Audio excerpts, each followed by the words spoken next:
پہلے تو میں نے مسلمانوں کے اخلاق سنے تھے، اب تو میں نے دیکھ بھی لیے، پر یہ بتا جب 12,000 آیا تھا جان کیوں نہیں چھڑائی؟ تو حضرت چارہ کاٹتے کاٹتے رو پڑے، فرمانے لگے تو نہیں نہ جانتا یہ بیٹیاں سانجھی ہوتی ہیں، پتہ نہیں نا؟ میرے رسول پاک نے تو حاتم تائی کی بیٹی کے سر پہ کپڑا رکھ کے کہا تھا بیٹیاں برابر ہوتی ہیں، تو یہ نہیں پتا جب اس کی 6 بیٹیوں کی شادی ہوئی ہے میرے اندر روحانیت کتنی بڑی ہے۔ فرمایا پھر 12,000 آیا ہے تو 2-4 بچیاں پھر گئی ہیں، تجھے نہیں پتا میں اندر سے راضی کتنا ہوں، میں تیری نوکری کرتا رہوں گا، پتہ نہیں اللہ کتنی بیٹیوں کو بیاہ دے گا۔ اتنا رویا وہ عیسائی کے پیروں میں بیٹھ گیا، کہنے لگا بابا میں نے تیری مخالفت کی ہے پر تیرے قریب آ کے پتہ چلا ہے کہ تو بہت اونچے اخلاق کا مالک ہے، اور اگر تیرا یہ مقام ہے تو تجھے اخلاق سکھانے والے محمد عربی کی شان کتنی ہوگی۔ ظالم کی بولیے جاتے نہیں لوگ جھوٹے گواہ بن کے، وکیل صاحب کو نہیں پتا ہوتا کہ یہ بندہ مجرم ہے جو میرے پاس آیا، کیا مجرموں کے وکیل نہیں ہوتے؟ بولے تو اس کو پتہ نہیں ہوتا وکیل صاحب کو کہ یہ صاحب مجرم ہے، میرے پاس مقدمہ لے کے آئے، اور اگر بے ادبی نہ ہو جائے تو میرا خیال ہے قاضی عدالت کو بھی پتا ہوتا ہے کہ مجرم کون ہے اور مظلوم۔ میرے نبی پاک صلی اللہ علیہ وسلم نے اس قدر زیادہ سختی فرمائی اس مسئلے میں، فرمایا جس کو پتا تھا کہ فلاں آدمی ظالم ہے، ظلم کر رہا، پھر وہ ظالم کا گواہ بنا یا اس نے ظالم کی مدد کی، کتنی کی؟ شارحین لکھتے ہیں چاہے اس نے ایک جملہ بول کے کی،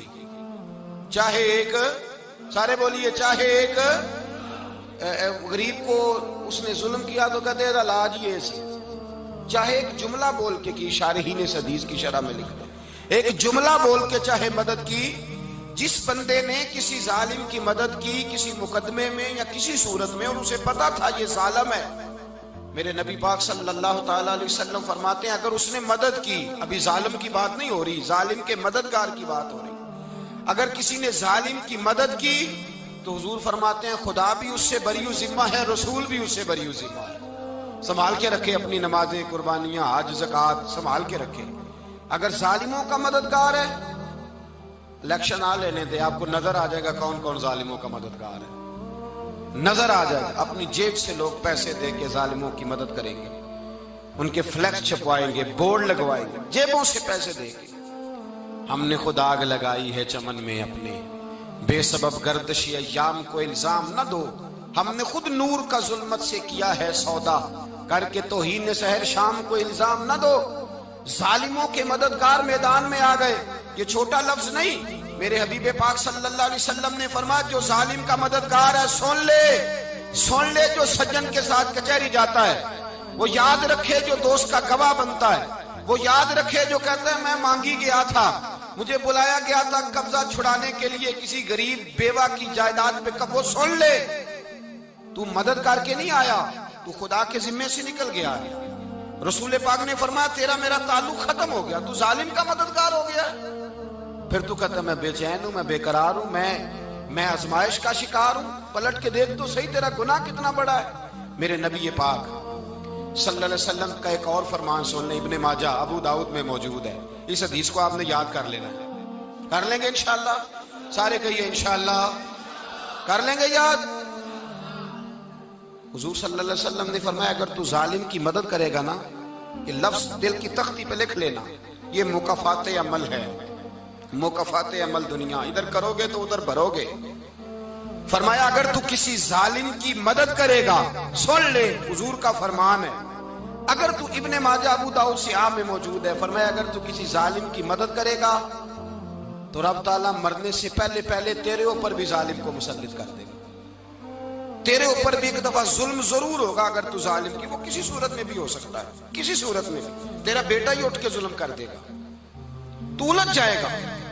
کسی نہ کسی جگہ تیرے لیے تباہی کا سامان ہوگا، تیرے اوپر ظلم ہوگا، اس لیے کہ تو ظالموں کا مددگار ہے۔ چاہیے یہ تھا کہ تو مظلوم کی مدد کرتا، انسانی ایمانی یقین کا فریضہ سر انجام دیتا، تو ظالموں کا مددگار ہو گیا۔ ٹٹول کے دیکھ لیں، رزلٹ نکال کے دیکھ لیں، ہمارے زمانے میں ظالموں کے مددگار زیادہ ہیں، اتنی لمبی زبانیں نکال کے ظالموں کی مدد کرتے ہیں، بڑے بڑے کالم نویس اللہ نے انہیں قدرت دی لکھنے کی، تو اپنا قلم ظالموں کی مدد میں خرچ کرتے ہیں۔ وہ لوگ جن کو اللہ تبارک و تعالیٰ نے قدرت دی، ہمت دی، طاقت دی، کچھ لوگ ان کے حلقہ احباب میں،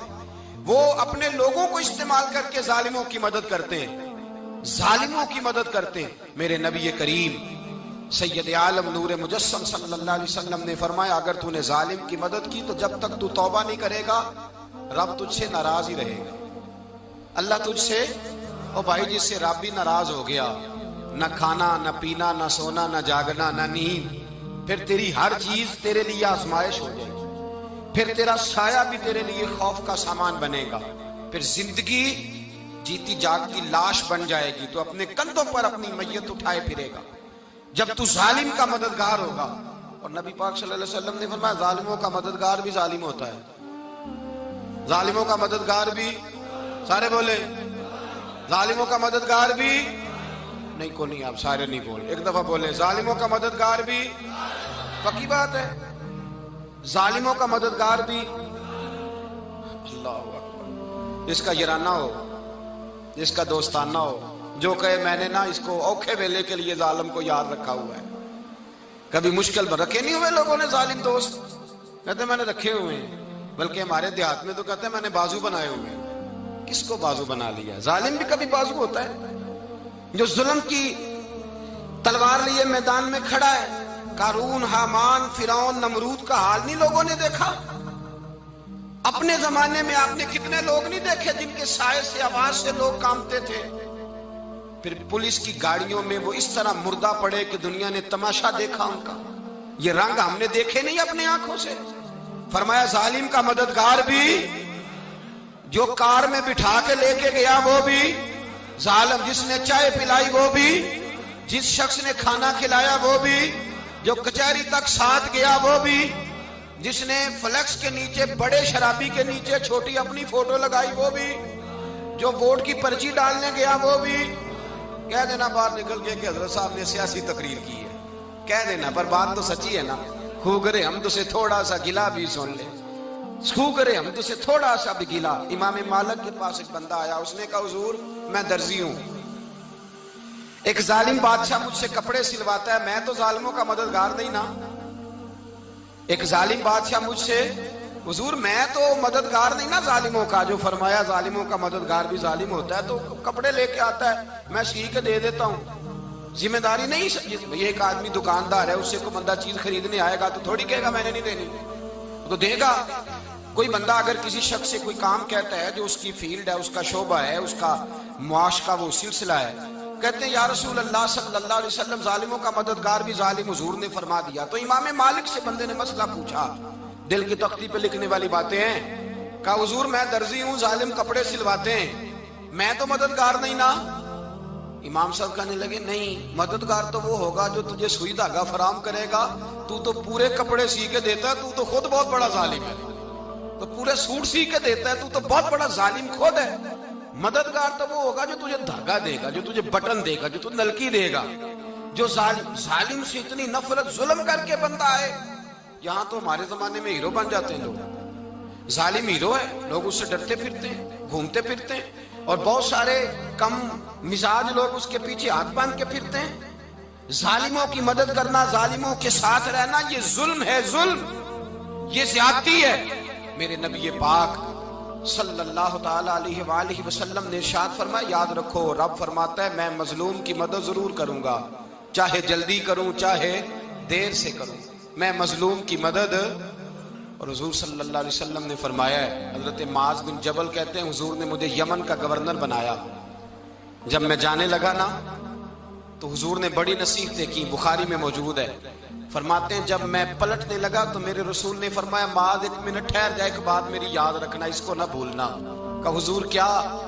فرمایا دیکھنا کسی پہ ظلم نہ کر بیٹھنا، کہیں تجھ سے زیادتی نہ ہو جائے۔ محبوبہ پھر حضور نے فرمایا سن میرے معاذ، میں تجھے گورنر بنا رہا ہوں، زیادتی نہ کر بیٹھنا۔ یا رسول اللہ صلی اللہ علیہ وسلم کیا ہوتا ہے؟ تو میرے کریم نے فرمایا جب مظلوم دعا کے لیے ہاتھ اٹھاتا ہے تو عرش کا مالک کہتا ہے فرشتوں پیچھے ہٹ جاؤ، عرش کا مالک کہتا ہے فرشتوں پیچھے ہٹ جاؤ۔